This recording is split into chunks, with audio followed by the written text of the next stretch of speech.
Hello, it's Randi Rhodes. Here's a clip from our show, and go to randyrhodes.com for the whole thing and a podcast. Buy a stinking podcast. Mary had a little man.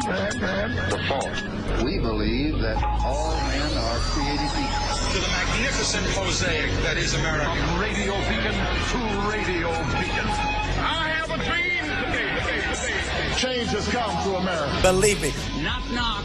Who's there? It's a figment of your imagination. Randi Rhodes Show.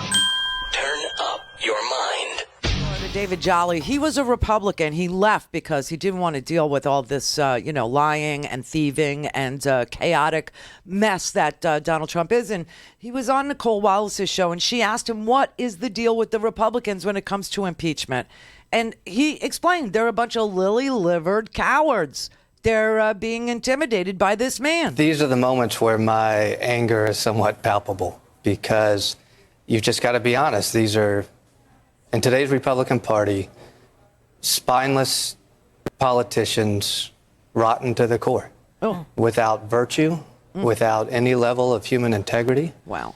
Devoid of self-respect, self-reflection, without courage, and without the moral compass to recognize their own malevolence. And one day, maybe they will have the recognition of how they failed the country and themselves in this moment.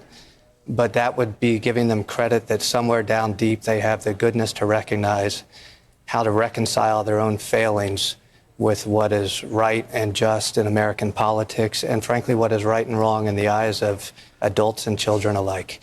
And there's no other example. And why no argument will ever work for Republicans, and I agree, they inevitably will make the case this is not impeachable.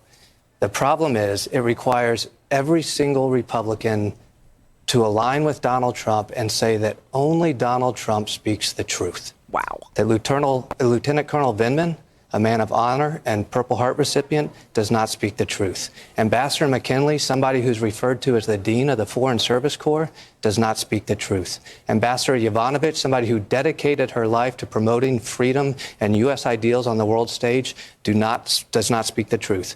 Only Donald Trump does.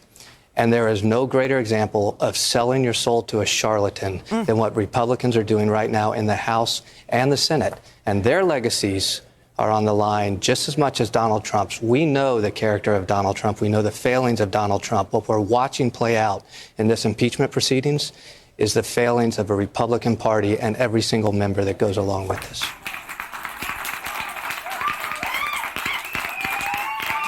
Preach it, brother. Preach on. That is an amazing array of language. Okay, malevolence, spineless, charlatan. Nobody speaks the truth but Donald Trump, the biggest liar that's ever been recorded in the history of lying politicians. The breadth and the depth and Donald Trump lies about everything. He lies about, the Saudis. He lies about the weather. He lies about knowing about windmills causing cancer. There's nothing he won't lie about. There's absolutely nothing. But the Republicans are going to have to present the case, the idea that everybody, that Lieutenant Colonel Vindman, Fiona Hill, McKinley, Tim Morrison, Volker, who was a Republican witness, by the way, all of them, everybody told a lie, and the only person telling the truth is Donald Trump.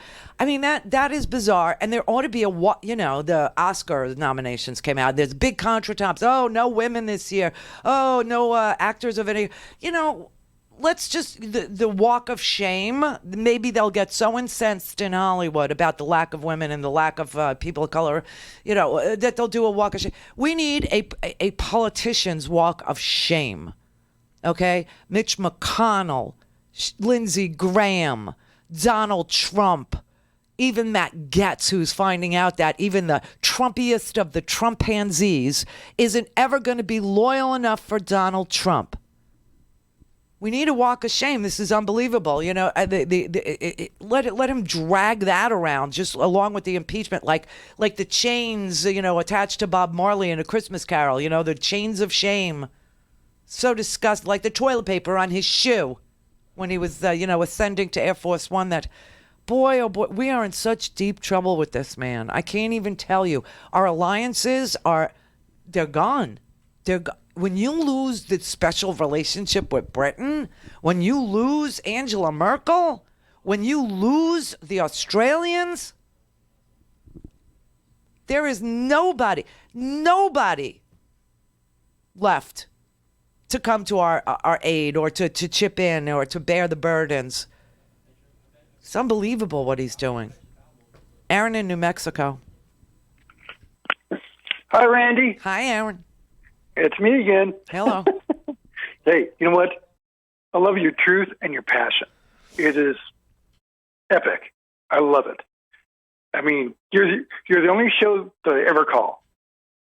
You're it. But anyways, lucky me. yeah, I was going to tell you that too. Uh-huh. But here's the thing, though. I mean, this all started with George W. Bush, Dick Cheney, Rumsfeld, put us into this war of lies with Iraq. I mean, they did so much damage to that country, and they were pretty much, they didn't do anything. I mean, they were innocent. I mean, they pillaged their resources and everything. It's horrible. And also, I think Trump is like Jim Jones, and his followers will drink the Kool-Aid no matter what. Well, it's like I said, they don't even, have to be forced to drink the Kool-Aid. They order it off the menu. Yeah, it's it. They want the Kool-Aid. They feed on it. It's a bunch of sycophantic zombies that follow him. I feel bad because, they're going to have their moment of awakening just like they did with W. I mean, I remember at the beginning of the Iraq War, obviously people were calling, oh, you're a horrible American. You don't support the troops. I was like, but ma'am, I am a troop. Well, it doesn't matter. You don't support the troops and you're not American and you're not patriotic. People were flying these American flags and attacking an unarmed nation at the same time. And then all of a sudden, as this unfurled and it unfolded and the money got stolen and the money got sent and the money just disappeared and woo, people started dying. Then they said, oh, I never supported George W. Bush. What? The same thing's going to happen with this Trump guy. The same thing. And all the people that supported him, they're going to deny that they ever did because that's how disingenuous they are. Okay? Now, you got 71% of independents. 71% of independents, and they are the ones who literally decide elections. 56 of all Americans, 56%, and 39, almost 40% of the GOP want witnesses in this impeachment trial. Okay? Mitch McConnell is going to pay the price. If Kentuckians show up and Kentuckians vote, Mitch McConnell is toast, and he needs to be. This man has said he has said point blank, everything I do, I coordinate with the White House. Make a decision about the way forward. And everything I do during this, I'm coordinating with White House counsel. There will be no difference between the president's position and our position as to how to handle this to the extent that we can. We don't have the kind of ball control on this. Ball control. That a typical issue, for example, comes over for the House. If I don't like it, we don't take it up. No, we have no choice but to take it up. But we'll be working through this process, hopefully in a fairly short period of time, in total coordination with the White House.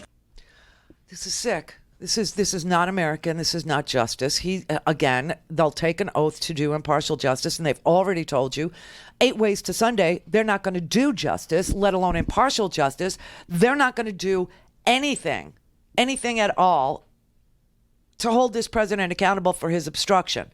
They're not going to do anything for his extortion of Ukraine, who just had an airliner shot down in the middle of Iran hostilities by a Russian missile system. Wow. It's just a coincidence, people. It's just a coincidence. Chris in Oklahoma. No, Oakland. Oakland? Oakland. Yeah, Oakland. Okay. Hey, Randy. Excuse me. I have something for the Republicans to drag around, like you were talking about earlier. For decades, they've been hitting Democrats with a kind of lizard-brained, simplistic, black and white, often disingenuous talking points that are really don't work on people with the ability for nuanced thought and are hard to refute without long, rambling, nuanced thought. But I want to thank Republicans. I really want to thank them for finally distilling themselves down to the point where now we get to do that to them. So I'd like to invite them for the next several decades to look forward to being a party-turned-cult of liars, criminals, and traitors that has weaponized hypocrisy and turned its back on we the people, our Constitution, and the rule of law itself. And there's a talking point for you, and that's something they can carry around. And it's going to be a while until they live that down. Yeah, and the way that I like to put it is that the elite, the entrenched, the swampiest of the swamp creatures, a la Mitch McConnell, Lindsey Graham, etc., they do not trust the unwashed masses to self-govern, and that is why they do this. They think Americans are stupid, undereducated, that they are poorly organized, and they can take advantage of them, and they do. And that's what swamp creatures are all about. And if you could find somebody more swampy than Mitch McConnell, I'd like to know. Go to RandiRhodes.com for the whole thing and a podcast. Buy a stinking podcast.